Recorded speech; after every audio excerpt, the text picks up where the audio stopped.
Penvision TV presents. Ayesha রাদিয়াল্লাহু আনহু হজ সফরে গিয়েছিল, তখন ওনার হাইজ হয়েছিল। তখন তা মানে ওই কি করে হাইজ হয়েছিল, তো উনি কান্না করছিল। কান্না অবস্থায় রাসূল সাল্লাল্লাহু আলাইহি ওয়াসাল্লাম বলেছিল যে তুমি কান্না করছো কি জন্য, তোমার কি ঋতু হয়েছে? তখন আয়েশা রাদিয়াল্লাহু হ্যাঁ, তো বলছে তুমি তওয়াফ করো না এবং সালাত আদায় করো না, এছাড়া হাজিরা যা করে তাই করো। এই দলিলের ভিত্তিতে উনি একজন আলেম বলতে যে মেয়েরা হাইজ অবস্থায় কোরআন ধরে পড়বে।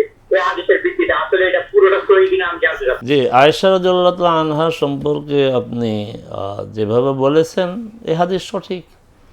তিনি কাঁদছিলেন, রাসূল সাল্লাল্লাহু আলাইহি ওয়াসাল্লাম তাকে বলেছেন কেন কাঁদো। আর রাসূল সাল্লামের চমৎকার ভাষায় কথা বলেছেন, হাযা মা কাতাবাল্লাহু আলা বানাতি আদম। সুন্দর কথা। শুধু বনু আদম জানি আমরা কোরআন থেকে, কিন্তু আদমের মেয়েরা, এটা কিন্তু রাসূল সাল্লাল্লাহু আলাইহি ওয়াসাল্লাম বলেছেন। বানাতে আদমের মেয়েদের উপরে আল্লাহ এটা লিখে দিয়েছেন। হ্যাঁ, যথার্থ বলেছেন। রাসূল সাল্লাল্লাহু আলাইহি ওয়াসাল্লাম তাকে বলেছেন তুমি তাওয়াফ করবে না, সালাত আদায় করবে, বাকি সব তুমি করবে। এর ভিত্তিতে ওই যে আলেম সাহেব যা বলেছেন এটা তার কথা না। এই গত শতাব্দীর যুগশ্রেষ্ঠ মুফতি শেখ বিন বাজ রাহিমাহুল্লাহ এই হাদিস থেকেই তার যে ইজতিহাদ, তা হচ্ছে যে কোরআন ধরে পড়া যদি নিষেধ হতো, রাসূল সাল্লাল্লাহু আলাইহি ওয়াসাল্লামের দায়িত্ব ছিল, এটা শরিয়ার মূলনীতি। জি, আল বায়ানু আত-তাখির আনিল বায়ানে, এটা লা ইয়াজুজ। শরিয়াত প্রণেতা যখন যা বলা দরকার তখন তাই বলতে হবে। জি, অতএব রাসূল সাল্লাল্লাহু আলাইহি ওয়াসাল্লাম দুইটার কথা বলেছে, তাওয়াফ এবং সালাত। অতএব এই দুইটা করা যাবে না, এই দুইটা ছাড়া সব করা যাবে।